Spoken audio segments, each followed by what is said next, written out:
Beholders are one of the most iconic monsters in D&D. They have a genius intellect. They look incredibly strange.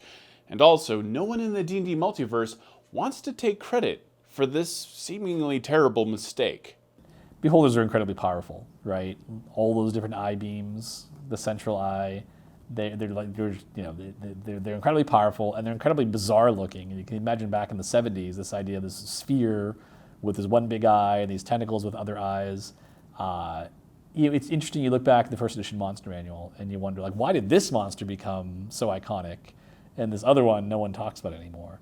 But usually the answer is just because, well, this one was like creepy and weird and powerful, and that's what made it memorable, as opposed to like, oh, this one is a rhinoceros the size of a house. Like, okay, that's fine, but it's not like, wow, right? And I think this idea that they're intelligent. They're not just animals or monsters. They're thinking creatures, and they're smarter than humans, right? That makes them even more of a threat.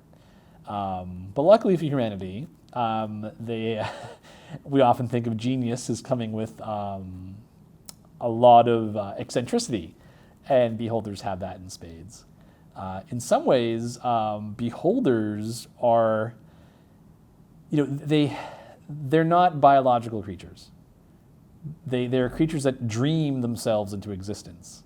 And in some ways, that's why I think beholders, the name beholder, something that beholds, that looks upon the world, what did the original beholder, was there a god that created them? As far as they don't really have deities, they don't have clerics, they're too arrogant for that. Each beholder thinks it's dreaming the world. And maybe they are. Maybe there's some grand, massive beholder somewhere who's like dreaming is what is keeping together the entire firmament of the cosmos. I mean, who can say, right? Most people would think that's insane, but who knows, right? Beholders dream they dream creatures into being, right? That's how powerful their ability to behold reality is. If they envision it, it can become real, which is a lot like what the role the gods play in D&D. The gods create things. The gods oversee things. There's a god of nature, because presumably that god had a role in creating the natural order. And so you have these creatures that are, in some ways, these very small-scale tactical demigods with incredible power, but not power so overwhelming that adventurers can't defeat them. And they are incredibly solipsistic. They think, I am the center of the universe. Right? If they were to meet a god, they'd think, well, this is, I figured this out. I know what's going on. They want to understand how things work.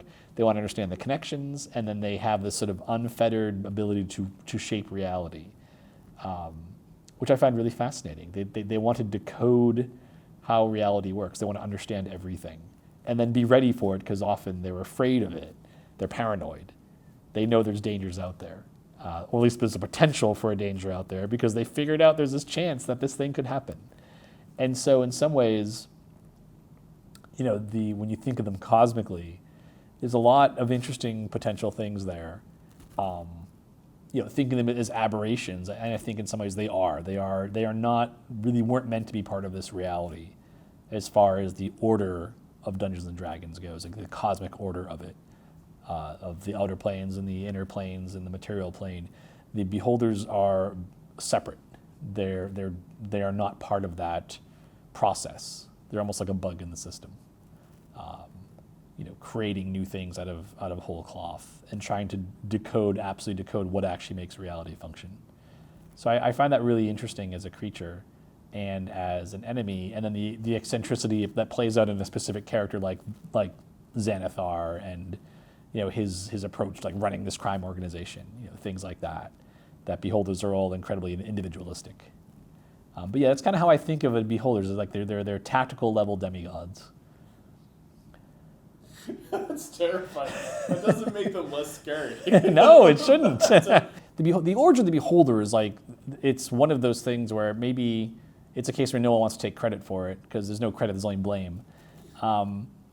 Or it's possible they're just like this almost divergent, if you can think of evolution of mythic creatures, magical creatures, they're just some weird divergent foundational element that maybe was never meant to exist. That, as opposed to like other entities, other creatures that were created by gods, or elementals that sort of arose out of the natural processes of the cosmos. As the cosmos forms and the elemental planes form and the elemental chaos, gives birth to the elemental plane of air, which has more order to it and is more segmented, and the elemental planes give rise to the prime material plane, where each element exists in balance with each other, and that creates an environment where no single one dominates completely. And then that's the stage on which the gods create their followers. That's where their concepts, that's where they express themselves, while being sequestered off in the outer planes. And then you have beholders that just upend that entire process. How did they show up? It's almost like, when you think of a program that's running, and eventually a piece of data gets corrupted and it starts doing crazy things. Are beholders a piece of corrupted data that took on this form? Most of it just gets smoothed up by the universe, by the cosmic process.